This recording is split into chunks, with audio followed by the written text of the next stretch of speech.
Damos un saludo a todos, gracias por estar aquí. Es una bendición siempre que nos reunimos con la finalidad de honrar, glorificar y exaltar a Jesús el Señor, el Rey de los Reyes y el Señor de los Señores. Caminar en la palabra de Dios es extraordinario. Crecer en la gracia y en el conocimiento suyo, ese es el propósito y la razón por la cual Dios nos ha llamado a amarle, a buscarle cada día, creciendo en el conocimiento suyo.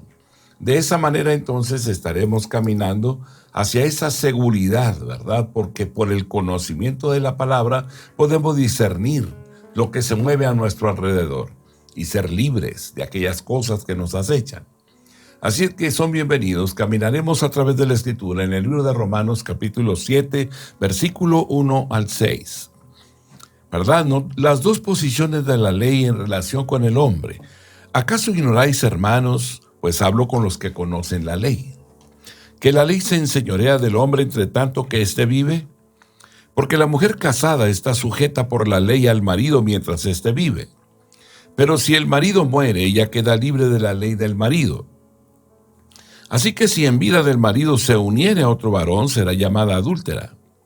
Pero si su marido muriere, es libre de esa ley. De tal manera que si se uniere a otro marido, no será adúltera. Así también vosotros, hermanos míos, habéis muerto a la ley mediante el cuerpo de Cristo para que seáis de otro, del que resucitó de los muertos, a fin de que llevemos fruto para Dios. Porque mientras estábamos en la carne, las pasiones pecaminosas que eran por la ley obraban en nuestros miembros, llevando fruto para muerte. Pero ahora estamos libres de la ley, por haber muerto para aquella en que estábamos sujetos, de modo que sirvamos bajo el régimen nuevo del Espíritu y no bajo el régimen viejo de la letra. La ley de Dios ante el hombre tiene dos posiciones que es necesario que nosotros entendamos si deseamos realmente recibir la paz en esta vida. La ley primero domina al hombre solamente mientras éste vive. ¿Verdad? La ley está muerta para los creyentes. La otra cosa es que la ley está viva para los que están en la carne. Y otra de las cosas es que la ley es desactivada por la conversión del hombre. La ley domina y rige sobre el hombre solamente mientras éste vive. La ley se aplica solamente a los vivos, no tiene vigencia alguna sobre los muertos. La ley está viva y vigente para aquellos, ¿verdad?, que viven. El marido y la mujer que están vivos están bajo la ley del matrimonio y del divorcio. La esposa queda libre de la ley cuando muere el marido. La muerte libera de la ley para siempre a la persona de sus exigencias, de la culpa y de la condenación. La primera posición de la ley es una verdad gloriosa. La ley está muerta para los creyentes, para los hermanos en Cristo. Los creyentes están muertos para la ley. Ambas cosas son verdad y significan lo mismo. La ley no tiene jurisdicción. La ley no tiene poder, no tiene autoridad, no tiene soberanía o dominio sobre el creyente verdadero. La ley no tiene nada que ver con el creyente. La ley simplemente no existe para el creyente. Esto es lo que declaran las Escrituras. El creyente ya no está bajo la ley. Ya no está bajo su dedo acusador. O sea, ya no está bajo su culpa y deshonra. Ya no está bajo su tensión y presión. Ya no está bajo su condenación y castigo. ¿Verdad? Ya no está bajo su sentido de fracaso e indignidad. Ya no está bajo su desaliento y frustración. Ya no está bajo su sentido de desengaño y de derrota. ¿Verdad? Porque el hombre que busca obedecer la ley no puede llegar a hacerlo. Se frustra porque ve que realmente no puede cumplir la ley.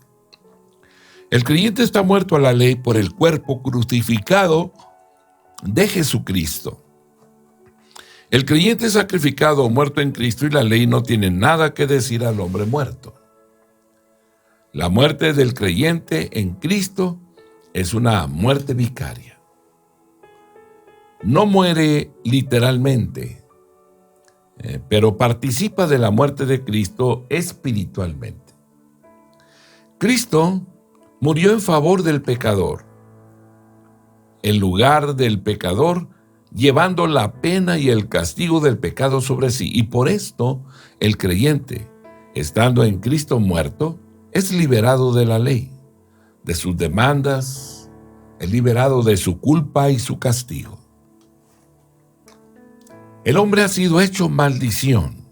Gálatas capítulo 3, versículo 10 y versículo 13. Porque todos los que dependen de las obras de la ley están bajo maldición, pues escrito está: maldito todo aquel que no permaneciera en todas las cosas escritas en el libro de la ley para hacerlas. Cristo nos redimió de la maldición de la ley, hecho por nosotros maldición, porque escrito está: maldito todo el que es colgado en un madero. Por la sangre de Cristo, derramada en la cruz, hemos sido libres de pecado. Él nos ha redimido con su sangre. Efesios 1:7. En quien tenemos redención por su sangre, el perdón de pecados, según las riquezas de su gracia. Efesios 2:13. Pero ahora en Cristo Jesús, vosotros que en otro tiempo estabais estabais lejos, habéis sido hechos cercanos por la sangre de nuestro Señor Jesucristo. Efesios 2:15. Aboliendo en su carne las enemistades, la ley de los mandamientos expresados en ordenanzas, para crear en sí mismo de los dos un nuevo hombre, haciendo la paz. Efesios 2:16. Y mediante la cruz reconciliar con Dios a ambos en un solo cuerpo, matando en ellas las enemistades. Colosenses capítulo 1, el versículo número 22. En su cuerpo de carne, por medio de la muerte, para presentaros santos y sin mancha e irreprensibles delante de él. Estos pasajes nos señalan la misma verdad. Cristo llevó nuestros pecados en su cuerpo sobre el madero. Sus sufrimientos satisfacieron la justicia. Su muerte nos hace aceptos delante de Dios y nos libra del castigo de la ley. Así que el creyente es libre de la ley. Primera de Pedro, capítulo número 2, versículo número 24. Quien llevó él mismo nuestros pecados en su cuerpo sobre el madero, para que nosotros, estando muertos a los pecados, vivamos a la justicia, por cuya herida fuisteis sanados. Primera de Pedro, capítulo 3, versículo 18. Porque también Cristo padeció una sola vez por los pecados, el justo por los injustos, para llevarnos a Dios, siendo a la verdad muerto en la carne, pero vivificado en espíritu. Aleluya. Es maravilloso cuando caminamos a través de la Escritura y los versículos o la palabra va abriendo nuestros ojos, ¿verdad? De cómo la gracia, el amor de Dios, ¿verdad?, se ha derramado de tal manera que nosotros ahora vemos esas maravillas del Señor y vemos sus promesas claramente, de tal forma que confiados, ¿verdad?, nos tomamos del Señor para ver su gloria y su poder manifiestos a nuestro favor. El glorioso propósito para la muerte del creyente a la ley, ¿verdad? ¿Por qué es necesario morir a la ley? Bueno, el creyente muere a la ley para ser unido a Cristo, al Señor resucitado y viviente. El creyente ya no vive según manda la ley, sino según Cristo vivió y según Él dio mandamientos. Aleluya. Primera de Corintios capítulo 6, versículo número 15. ¿No sabéis que vuestros cuerpos son miembros de Cristo? ¿Quitaré pues los miembros de Cristo y los haré miembros de una ramera? De ningún modo. Segunda de Corintios capítulo 11, el versículo número 2. Porque os celo con celo de Dios, pues os he desposado con un solo esposo, para presentaros como una virgen pura a Cristo. Efesios capítulo 5, versículo 30. Porque somos miembros de su cuerpo, de su carne y de sus huesos. Gracias, Señor. Primera de Juan capítulo 2, verso 24. Lo que habéis oído desde el principio permanezca en vosotros. Si lo que habéis oído desde el principio permanece en vosotros, también vosotros permaneceréis en el Hijo y en el Padre. El creyente muere a la ley a fin de llevar fruto para Dios. Llevar fruto significa producir justicia. Romanos 6, versículo número 21 al 23. Pero ¿qué fruto teníais de aquellas cosas de las cuales ahora os avergonzáis? Porque el fin de ellas es muerte. Mas ahora que habéis sido libertados del pecado y hechos siervos de Dios, tenéis por vuestro fruto la santificación, y como fin la vida eterna. Porque la paga del pecado es muerte, mas la dádiva de Dios es vida eterna en Cristo Jesús, Señor nuestro. Filipenses capítulo 1, el versículo 11. Llenos de fruto de justicia, que son por medio de Jesucristo para gloria y alabanza de Dios. ¿Verdad? Así que el creyente muere a la ley a fin de llevar fruto para Dios. Llevar fruto significa producir justicia. Y lo segundo, producir convertidos, que tu vida alumbre a otros. Que al verte sientan hambre y sed por la justicia, el deseo y el anhelo ferviente de caminar en camino de verdad. Romanos 1:13. Porque no quiero, hermanos, que ignoréis que muchas veces me he propuesto ir a vosotros, pero hasta ahora he sido estorbado, para tener también entre vosotros algún fruto, como entre los demás gentiles. Juan 15, verso 16. No me elegisteis vosotros a mí, sino que yo os elegí a vosotros, y os he puesto para que vayáis y llevéis fruto, y vuestro fruto permanezca, para que todo lo que pidiereis al Padre en mi nombre, Él os lo dé. ¿Verdad? Llevar fruto significa producir un carácter cristiano, el fruto del Espíritu. Gálatas capítulo 5, versículos 22 y 23. Mas el fruto del Espíritu es amor, gozo, paz, paciencia, benignidad, bondad, fe, mansedumbre, templanza. Contra tales cosas no hay ley. Colosenses 1:10. Para que andéis como es digno del Señor, agradándole en todo, llevando fruto en toda buena obra y creciendo en el conocimiento de Dios. Romanos 7:5. La ley está viva para los que están en la carne. Un hombre en la carne es el hombre natural, el hombre sin Cristo, el no salvo, el no justificado, el hombre no regenerado. Es un hombre que está bajo la ley. La ley está viva y activa para el hombre sin Cristo.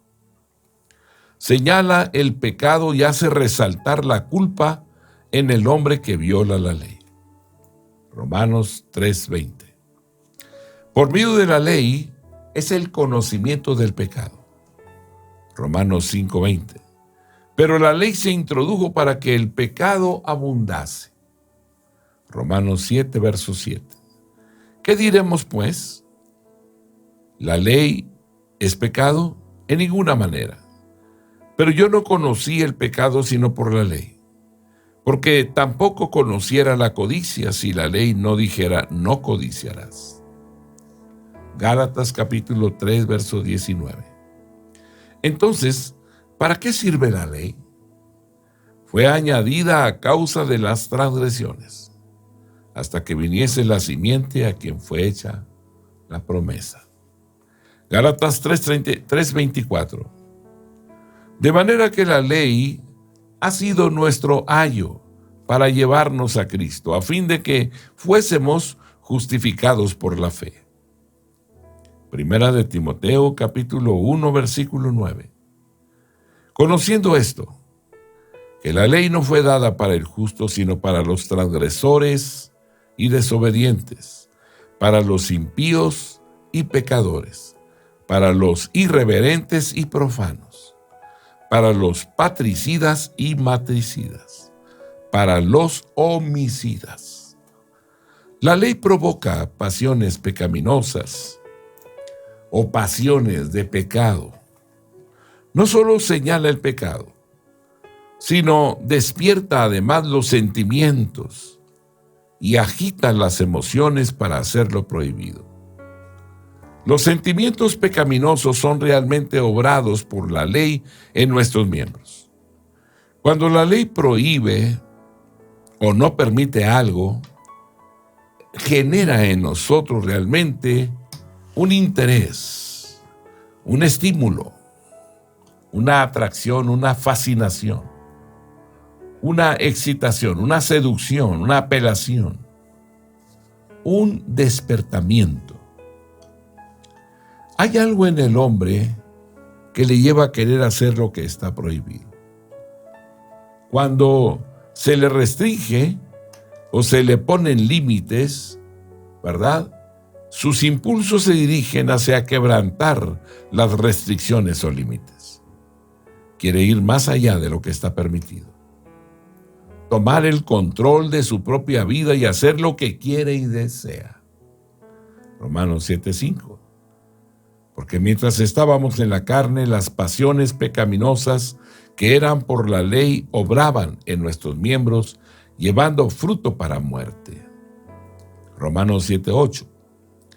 Mas el pecado, tomando ocasión por el mandamiento, produjo en mí toda codicia. Porque sin la ley el pecado está muerto. Santiago 1:14 y 15. Sino que cada uno es tentado cuando de su propia concupiscencia es atraído y seducido. Entonces, la concupiscencia, después que ha concebido, da a luz el pecado. Y el pecado, siendo consumado, da a luz la muerte. Santiago capítulo 4, versículo 1 y 2. ¿De dónde vienen las guerras y los pleitos entre vosotros? ¿No es de vuestras pasiones, las cuales combaten en vuestros miembros? Codiciáis y no tenéis, matáis y ardéis de envidia, y no podéis alcanzar.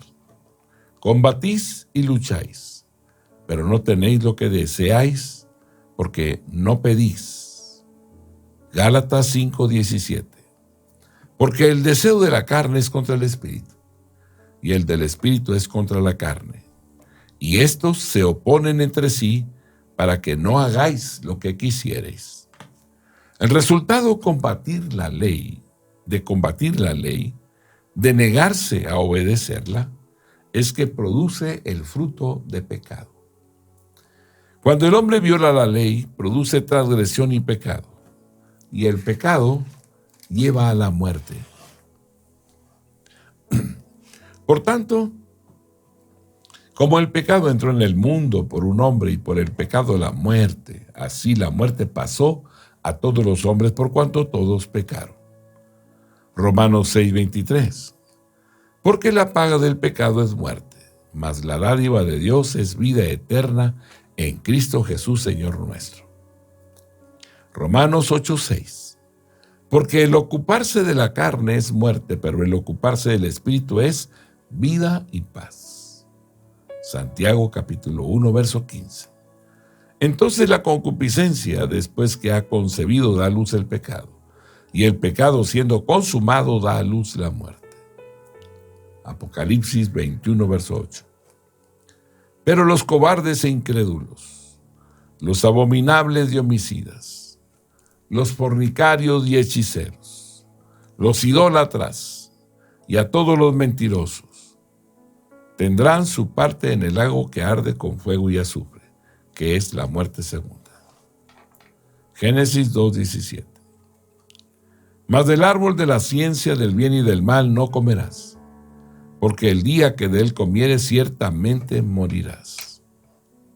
Proverbios capítulo 11, verso 19. Como la justicia conduce a la vida, así el que sigue el mal lo hace para su muerte. Ezequiel 18, versículo 20. El alma que pecare, esa morirá. El hijo no llevará el pecado del padre, ni el padre llevará el pecado del hijo. La justicia del justo será sobre él, y la impiedad del impío será sobre él. Aleluya. La ley es inactivada por la conversión. Al momento que uno declara a Jesús como el Señor y el Salvador de su vida, en ese momento se desconecta, se inactiva la ley sobre nuestras vidas. Los creyentes son liberados, esto es por su muerte en Cristo. Al momento, ¿verdad?, de creer en Jesús, creer que Él murió por nosotros, que pagó nuestros pecados, que hemos sido redimidos por su sangre, el creyente es liberado para que pueda servir bajo el régimen nuevo del Espíritu y no en el régimen viejo de la letra. Significa no en la ley, sino en su gracia. El régimen viejo de la letra se refiere a la ley, es la ley escrita, la que el hombre trata de guardar para agradar a Dios. El régimen nuevo del Espíritu puede referirse al Espíritu Santo o al nuevo espíritu del hombre. El Espíritu Santo es el que trae la nueva vida al creyente y produce fruto dentro del creyente. El nuevo espíritu se centra en Dios y en su relación con Dios. El nuevo espíritu sirve a Dios en un nuevo espíritu de amor, gozo, paz, perdón y aceptación.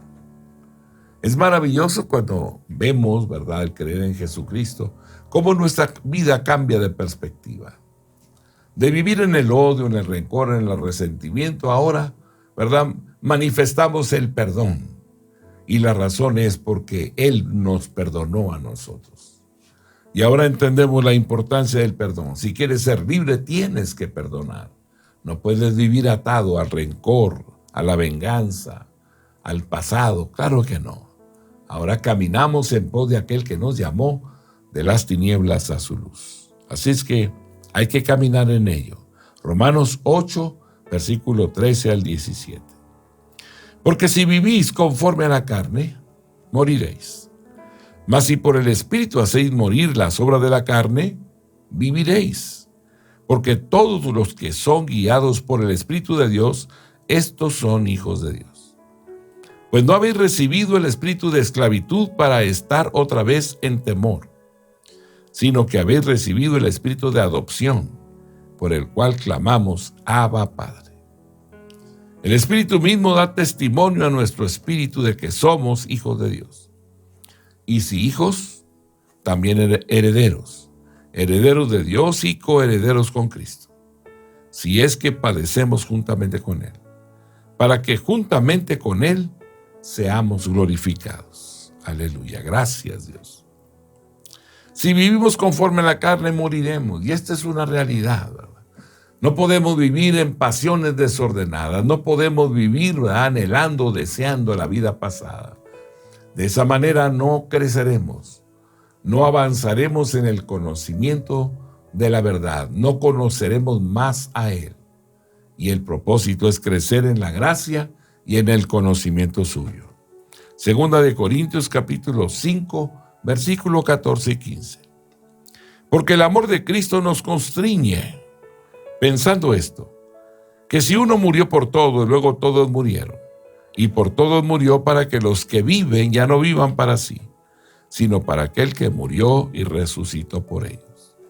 Ahora hay una razón mayor, una razón mejor, en la cual nosotros entendemos perfectamente bien que en Él debemos de vivir, que en Él debemos de permanecer, que debemos de creerle, que debemos de poner por obra su verdad, que debemos de esforzarnos por vivir como Él vivió, andar en el mundo haciendo bienes, poniendo en práctica la palabra para ser un canal de bendición para muchos. Por eso buscamos crecer en la gracia y en el conocimiento suyo. Gálatas capítulo 6, versículo 15. Porque en Cristo Jesús ni la circuncisión vale nada, ni la incircuncisión, sino una nueva creación. Ni la circuncisión ni la incircuncisión. El pacto con Abraham o el no pacto con Abraham. No el ritual en sí, ¿verdad?, sino una nueva creación. Significa una vida que honre, que glorifique al Eterno. Que ahora vivamos para Él. Que nos esforcemos por poner en obra su palabra. Efesios capítulo 1, el versículo 7. En quien tenemos redención por su sangre, el perdón de pecados, según las riquezas de su gracia. En quien tenemos redención por su sangre, el perdón de pecados. Tenemos redención. ¿Por quién? Por la sangre del Cordero, por la sangre de Cristo. Tenemos el perdón de pecados, según las riquezas de su gracia. ¿Y qué significa tener el perdón de nuestros pecados? Que podemos estar en su presencia, humillados, reconociendo que la fuente inagotable de vida se llama Jesús.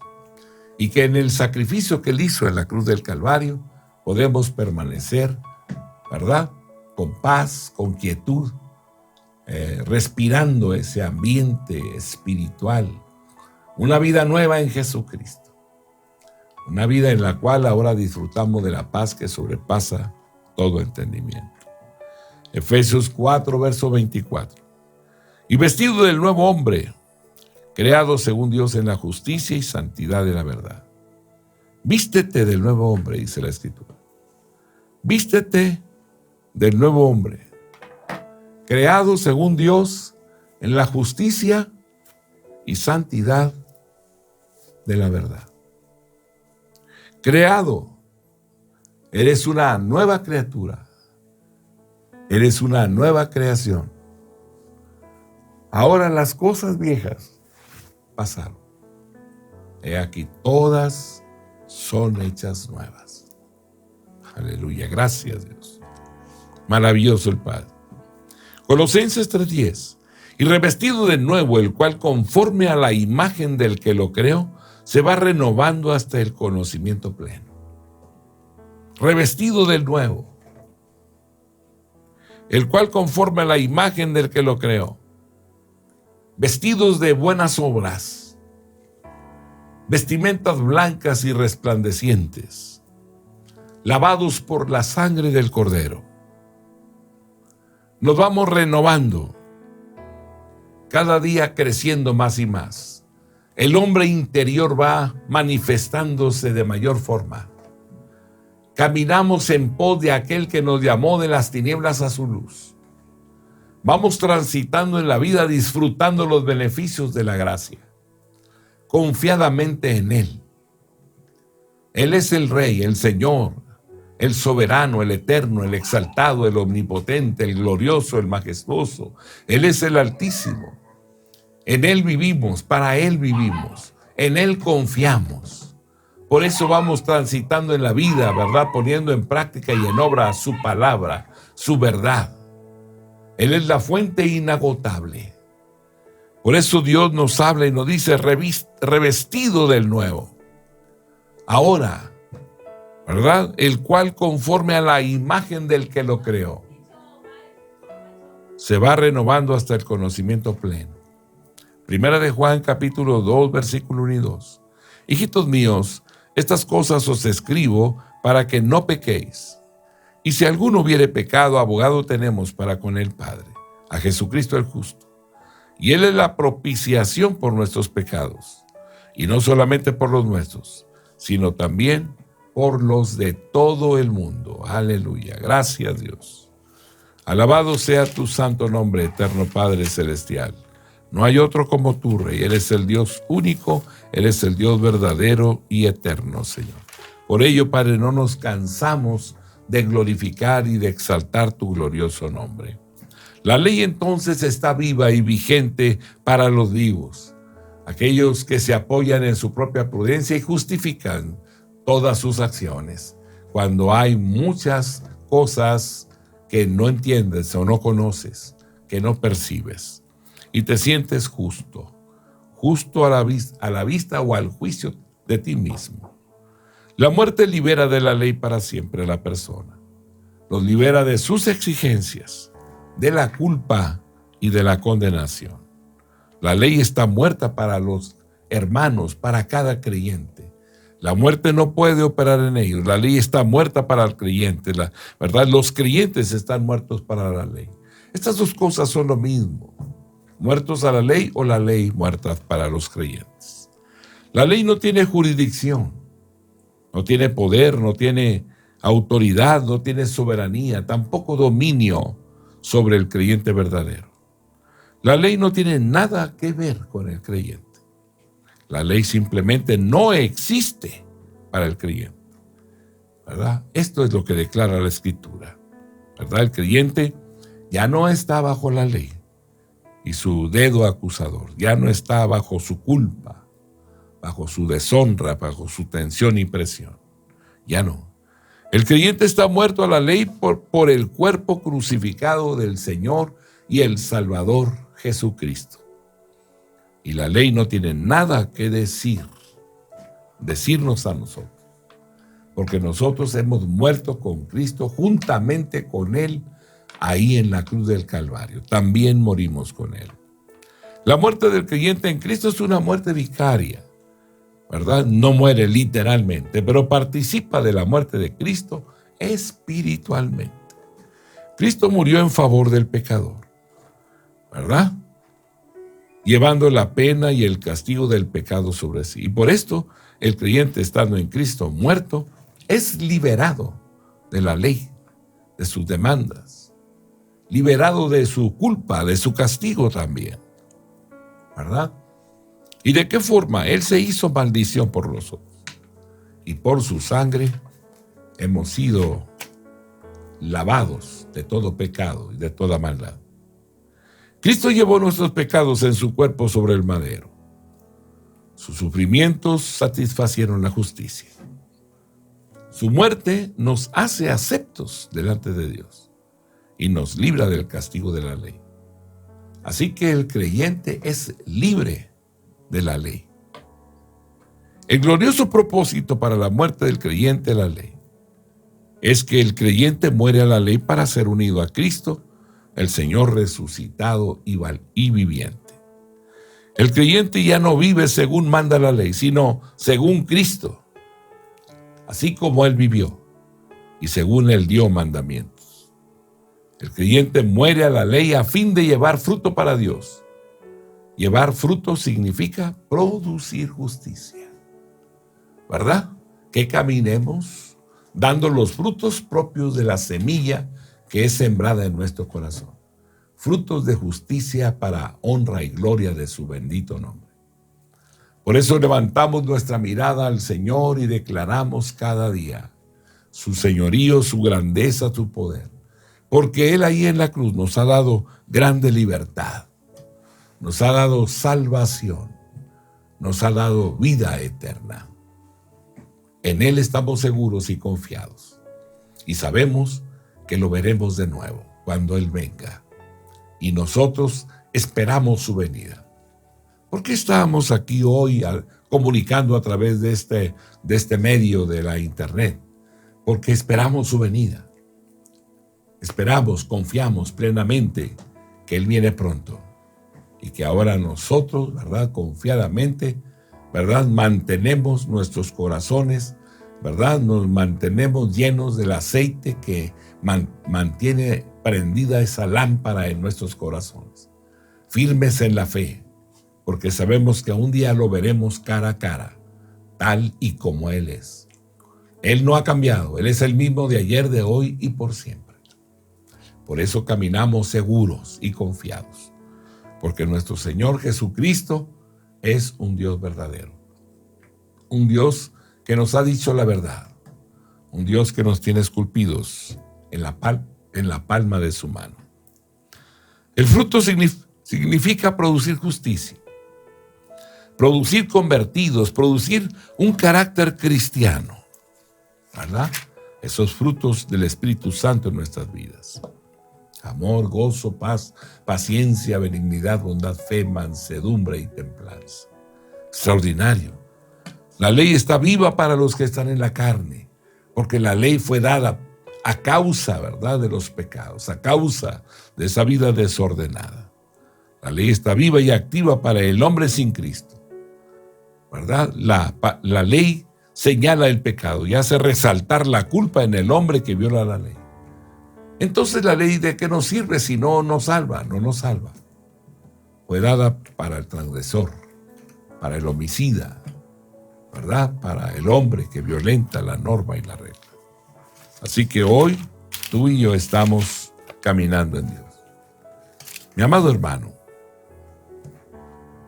esfuérzate, créele al Señor, permanece en Él, camina, y si cometes una falta, arrepiéntete, pídele perdón a Dios, voltea a mirarlo y dile: Dios, perdóname, me arrepiento por lo que hago que no es grato de un hijo tuyo. Y Dios te perdona y te dice: levántate y sigue adelante. Y tú lo verás cara a cara. Mi amado hermano, la paz de Dios sea contigo y gracias por estar aquí con nosotros a través de esta comunicación. Que Dios les bendiga a todos. La paz de Dios sea con ustedes. Amén.